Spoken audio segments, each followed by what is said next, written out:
Swayam Prabha. Digital India. Educated India.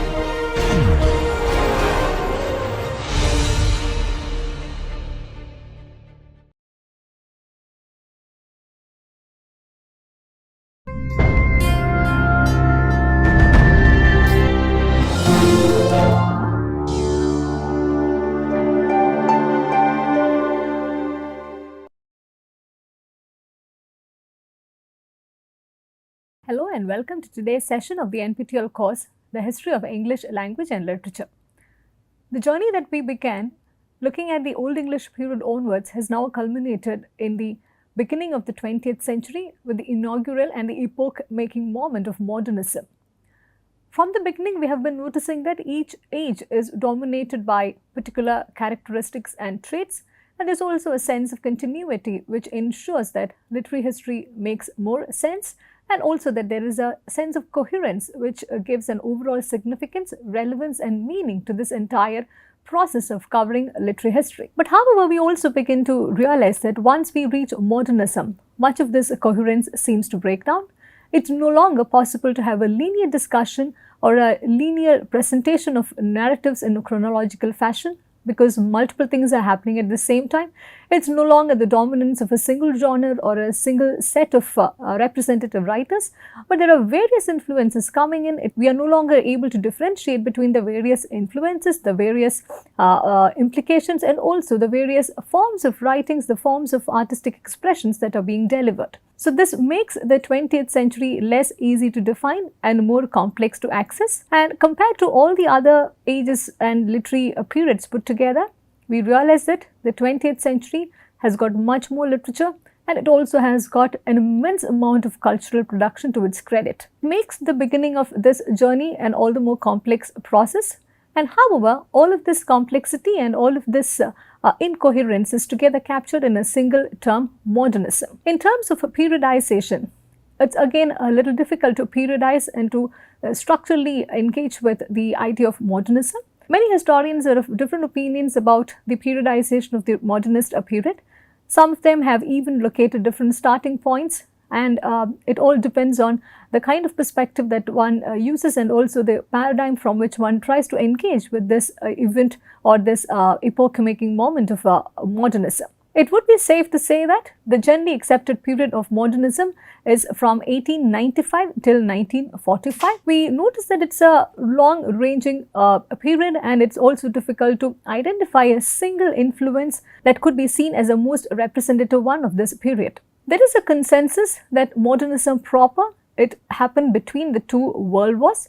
In that sense, it can also be seen, especially the period of high modernism, it can also be seen as a literary period or an artistic period sandwiched between the two world wars. There's also more or less a consensus that exists about the fact that the literary phenomenon of modernism, it matures during the two world wars, particularly the two world wars happening in 1914 to 18 and 1939 to 1945.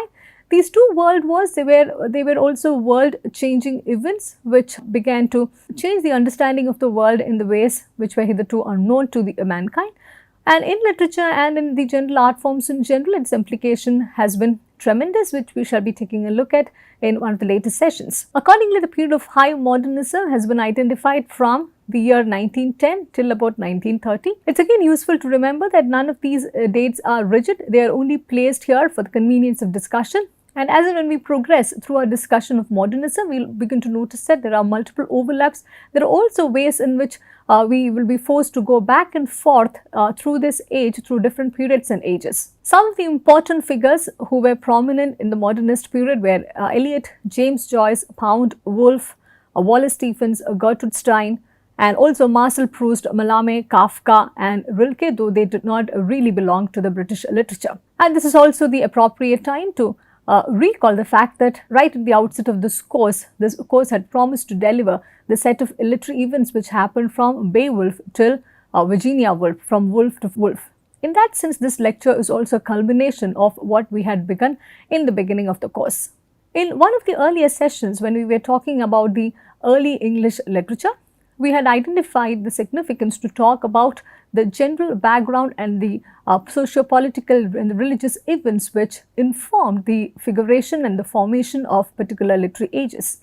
And accordingly, we have always been faithfully taking a look at the exhaustive background which informed our literary understanding as well. Accordingly, we move on to look at the general background which characterized and defined the early 20th century. And as stated in the beginning of this lecture, this is going to be quite a complex process, as the influences and the determinants were not just limited, but they were vast and exhaustive in nature. Keeping in continuation with the age of revolution that we witnessed in the previous age, this age also continues to be an age of difficulties in terms of politics and society.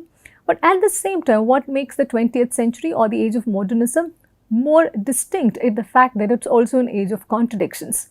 Accordingly, from the beginning, we notice that this is an age of emancipation and destruction. At the same time, we come across extreme situations of freedom as well as oppression. This is a very promising period, and as well as a very destructive and a very regressive period, as we would begin to notice. And this was also, in that sense, a period of ruins as well as achievement. So it's with this inherent understanding of the complexity and the contradictions of this age that we move on to take a look at the various socio-political, historical, religious and cultural background of the 20th century. We noticed in our discussions of the Victorian period and the 19th century that scientific inventions were dominating the age. So this trend continues even into the 20th century, and needless to say that the dependence on technology also increased rapidly. It was followed by a rapid urbanization process, and we also find people migrating in large scale to the city centers and also moving away from an agrarian based economy towards a more urban technology based economy. Science during this time also emerges as the most significant discipline, and it's no longer is about a fascinating subject, but it's also about the one principle that underlies human existence and redefines ways of existing. Some of the important discoveries of the early 20th century include the discovery of DNA, of radio waves, a theory of relativity and steam engine, and now we know that all of these things had revolutionized the way in which mankind had been beginning to look at itself in radical revolutionary ways. However, it was not altogether a smooth run in the 1930s.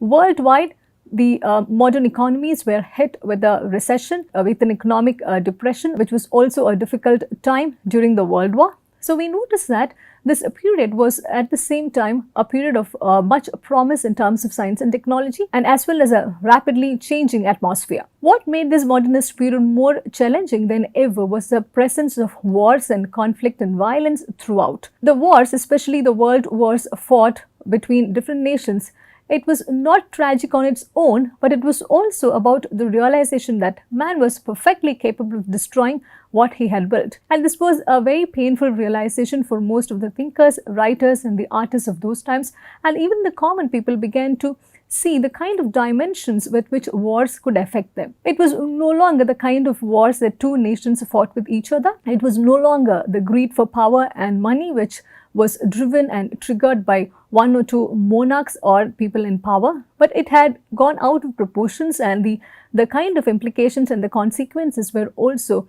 quite uncontainable. And following this was the realization that cruelty is an integral feature of human psychology. This again was something that the modern thinking man had to come to terms with, and this obviously highlighted the fragile nature of human existence.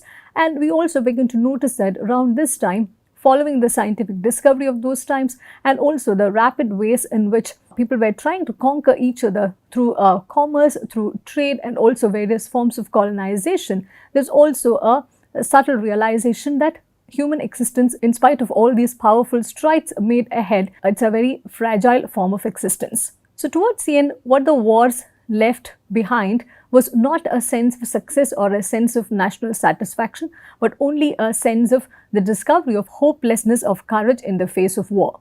This was a very new realization, given the fact that in the early times, if you remember the discussions that we've had about the various wars that England had fought with France or with Spain, always at the end of the war, there was a sense of national accomplishment. National consciousness was getting cemented after every success that they reaped.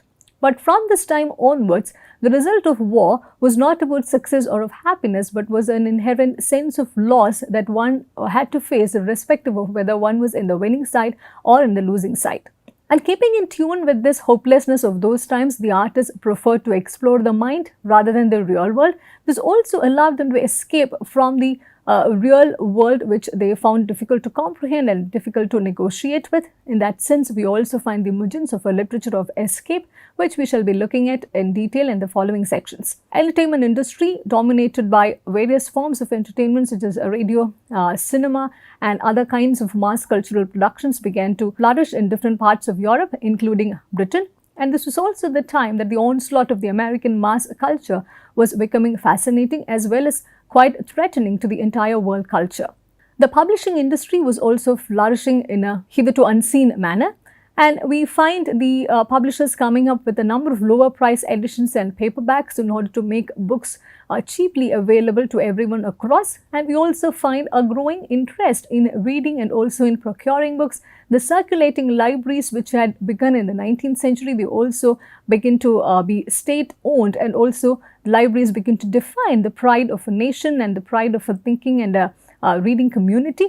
And we find a lot of revolutionary aspect being transmitted and carried to different parts of the world through the dissemination of knowledge and books as well. Again, keeping in tune with the contrast and the complexity that we spoke about in the beginning, this age continues to be an age of contradictions, and rightfully this is an age of ideological conflicts of different nature. We find the world getting divided along capitalist and communist lines. There was also the emergence of Cold War after the Second World War, and also most of the modern nations, we find them resorting to an excessive form of militarization. And this period also witnessed the beginning of rebellion against the British imperialism.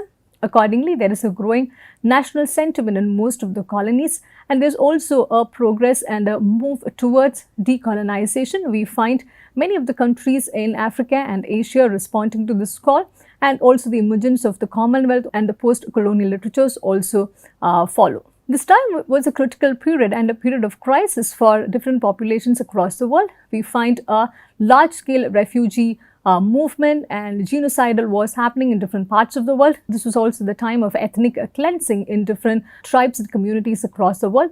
Though these did not affect Britain or the urban modern economies placed in the continent of Europe, we find all of intellectually responding to many of these adverse things happening across the world. It was no longer possible to stay aloof from whatever was happening outside the geographical territory of one's own country.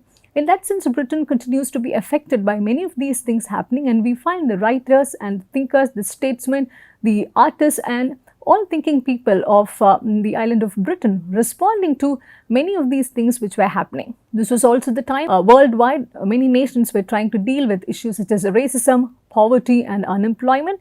And this was significantly also the beginning and the progress of the civil rights movement in the USA, which also had a direct implication within Britain. And gradually we find the emergence of another power bloc together identified as the Third World, and also the beginning of the ideals of neo-colonialism. Coming back to the main focus of our discussion, we come back to take a look at what exactly modernism is. It would be perhaps appropriate to begin by locating modernism from the publication of Darwin's On the Origin of Species. This was the time which put the existence of God into radical question, and accordingly, perhaps it's quite right to say that modernism is a post-Darwinian phenomenon. Some critics and historians are also of the opinion that it would be difficult to locate modernism without trying to understand the significance that Darwin and his theory of evolution had on the history of mankind. Another important work was the psychological works of Sigmund Freud, and this again adding to the helplessness that the mankind in general was feeling during that time. It gave another impression that culture in general is driven by the unconscious and not by human intention.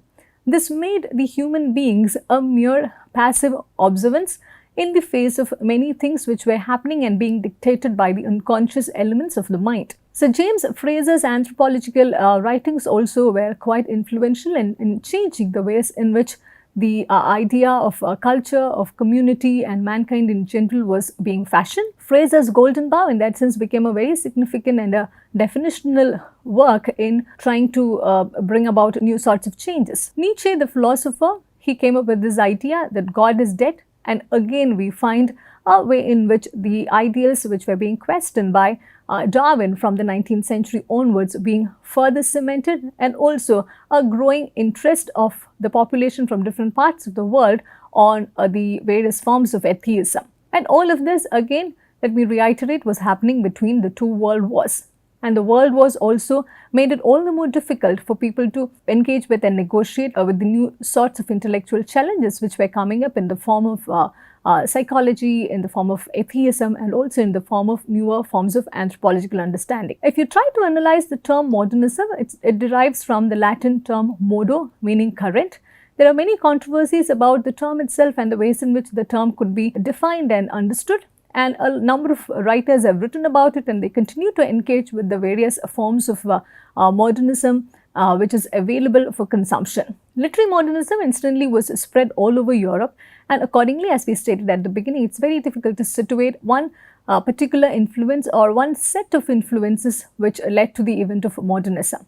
And at this point, it's also very important to differentiate the term modernism from that of modernity. We shall here try to define modernity based on the understanding given by Pramod Nair's literary history. It says, modernity is a period in human history from roughly the Enlightenment, which happened in the late 18th and early 19th centuries, marked by the division of the religious and the secular, the increasing mechanization of the world, the rise of industrial capitalism, the increased role of the state, the increased regulation of time and space, and the discourses of emancipation of women, working classes, etc. So one should always keep this inherent distinction in mind as we progress to discuss modernism. Modernism is not modernity. Modernity is a long-standing phenomenon, a more abstract kind of thing, which a more abstract sort of a phenomenon, a term which is used to talk about the wide-ranging multiple forms of influences which began to shape and reshape the world from the period of Enlightenment onwards. But modernism is a particular period which could be historically and chronologically situated just in the beginning of the 20th century. So moving on, we need to have a better understanding of what exactly this term modernism is. It could be understood in two different ways. One as a historical period, and secondly as a state of mind. And we've already noted what the historical period meant. We've taken a look at the periodization, the rough chronological understanding of the term, and also the various events which were dominating the period in the beginning of the 20th century. Altogether, we also noticed that historically it's a period which called for a radical re-examination of Western culture. One of the oft-quoted lines from the poet Yeats would be quite appropriate to talk about this historical condition. Things fall apart, the center cannot hold. So keeping this in mind, let's try and understand what exactly a modernist state of mind is. A modernist mind had much delight in radically rejecting tradition, and it was always trying out new things. And modernism was completely divorced from the philosophical, moral and artistic traditions of the past. In that sense, keeping in mind the many discussions that we've had about the transition from one age to the other, we often find that there is a way in which at least some of the aspects of the previous age would come into the following age by enabling us to identify a certain thread of continuity. But here the continuity is found in a radically different way, in the sense that modernism comes into being by rejecting whatever had been happening in the previous decade and in the previous century. Altogether, it was a movement that embraced the new and also craved a lot for originality. Most of the time, we also notice that this craving for the new was also a very deliberate, conscious decision, and it was not about whether one was capable of making it new or not, but one had to make it new, whatever the case be. As Harold Rosenberg puts it, it was the tradition of the new. We find how interestingly this phrase is coined. It was not about the existing traditions, but it was about introducing a new thing which itself will become a tradition on the whole. Some of the historians also used to jokingly point out that modernism as a chronological state of mind, it could be understood as a beginning, middle and an end, but not necessarily in that order. So we also find the modernist writers and artists challenging the sense of order in multiple ways and do not resorting to any form of traditional understanding of any literary genre or any form of writing or any thematic understanding. The Rutledge History of Literature, it has got an interesting description to talk about the state of mind in the modernist period. It goes like this: what went out was narrative, description, rational exposition. What emerged focused on stream of consciousness, images and poetry, a new use of universal myth, and a sense of fragmentation of both individuality and of concepts such as space and time. So we notice that everything which was traditionally understood as literature is also driven out, and in its place we find newer forms, newer techniques and newer genres taking place. This particular frame of mind which rejected the tradition did not have any faith in the idea of progress which was being defined in the beginning of the 20th century. So there is also a radical rejection of whatever is seen as progressive and revolutionary, and we also find accordingly a progressive move towards the idea of fragmentation. So because a breaking down of all the traditional systems necessarily had to lead to a sort of a fragmentation, and we find the breaking down and the fragmentation of a lot of things including ideology, culture and whatever was traditionally acceptable. And we find most of the people abandoning moral, religious and philosophical traditions as well, and this is what led to the crisis and dilemma of the modernist period. Here there is a continuity that we can begin to identify from the Victorian era, and some of the historians have also pointed out that modernism is the logical end point of the Victorian era. So maybe we begin to sense that this was a sea of trouble. It's difficult to identify particular moments or particular influences, but rather it's an amalgamation of many different crises coming together. We also accordingly find the coming together of various literary movements such as aestheticism, classicism, cubism, imagism, symbolism, dadaism, vorticism, impressionism, expressionism, surrealism, and one could certainly come up with a few more, and these we shall be taking a look at when we progress with the discussion on modernism. The political changes were also varying in nature. This was a time of 2 world wars and also the Russian Revolution and the German fascism. We find that the move towards democracy which was being celebrated in the Victorian era, it did not really culminate in a proper democracy, but it had to go through a very turbulent path leading to a lot of crisis in many nations. Many critics have tried to define coherently this term modernism. Malcolm Bradbury, one of the well-known critics of the 20th century, he says, modernism is a whole cluster of international movements and tendencies which are actually often at great variance with one another. We begin to see how confusing the definitions also are, and altogether this is a sense of discontinuation with the past and the awareness of the corroding effects of the modern metropolis and monstrous industry and the failure of Western civilization. And what continues to dominate this period is a conscious sense of new and modern, because there was an understanding with the writers and thinkers of the time that only if one moves away from the past which has not really resulted in many good things, only then perhaps one could save humanity from the many perils that were imminent. One of the most accepted definitions of modernism is by Peter Barry. Modernism is a name given to the movement which dominated the arts and culture in the first half of the 20th century. Modernism was that earthquake in the arts which brought down much of the structure of pre-20th century practice in music, painting, literature and architecture. One of the major epicenters of this earthquake seems to have been Vienna during the period of 1890-1910, but the effects were felt in France, Germany, Italy and eventually even in Britain, in art movements like Cubism, Dadaism, Surrealism and Futurism. Its aftershocks are still being felt today, and many of the structures it toppled have never been rebuilt. Without an understanding of modernism, then it is impossible to understand 20th century culture. As Barry points out, this is not something limited to literature, but it had a wide-ranging impact. And again, as contrary to how we have been taking a look at the British literary history, this is again not something limited to Britain, but a worldwide movement in which Britain is also instantly a participant. So this is a way in which some historians have tried to approach the event of modernism. It's about how to respond when life is continuously giving you only troubled and challenging things. what do you do when life gives you lemons? You make lemonade. In the same way, in the modernist period, what was one supposed to do when culture starts to feel increasingly fragmented, disorganized and chaotic? The modernist writers and the modernist thinkers embraced this fragmentation. They made it an aesthetic value instead of lamenting about it, and they delighted in fragmented things, and which is why we have a series of things which defy convention and also cannot be placed within any form of traditional art. So some examples could be found in various other art forms. Let's take a look at this painting by Picasso in 1907. In this, we find the tremendous influence of the principles of Cubism.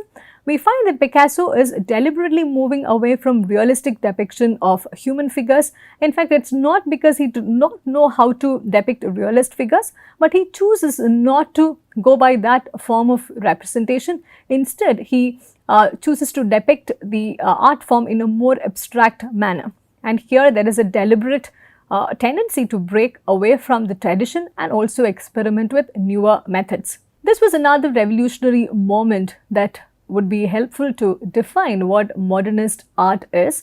And this was kind of an art installation by Marcel Duchamp in 1917. This was titled The Fountain. This was placed in an exhibition at the Society of Independent Artists. Marcel Duchamp was an American artist and painter, and he wanted to deliberately break away from the conventions of all traditional representative forms.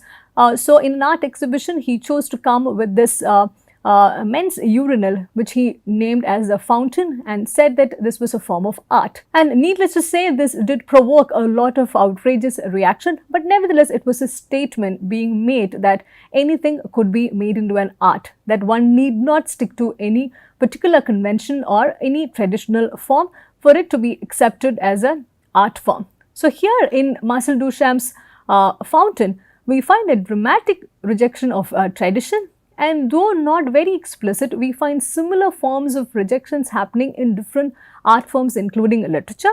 And here we also find him radically changing the notion of art, forcing us to even wonder within which critical framework to place this particular form that he calls as art. And what is markedly different in this piece named as The Fountain is a declaration of hostility towards audiences and to art itself. We do not find a very friendly artist coming and presenting his work of art, but rather a very hostile artist who is quite indifferent to the responses of the audience. He does not seem to care for the critic or for the audience, but only is concerned about dramatically rejecting and making things radically new. And another significant factor, which also will eventually get translated into the literary expressions of the time, was that the artists were capable of finding beauty in unlikely objects and in situations. And this is evident in a lot of other forms of art as well.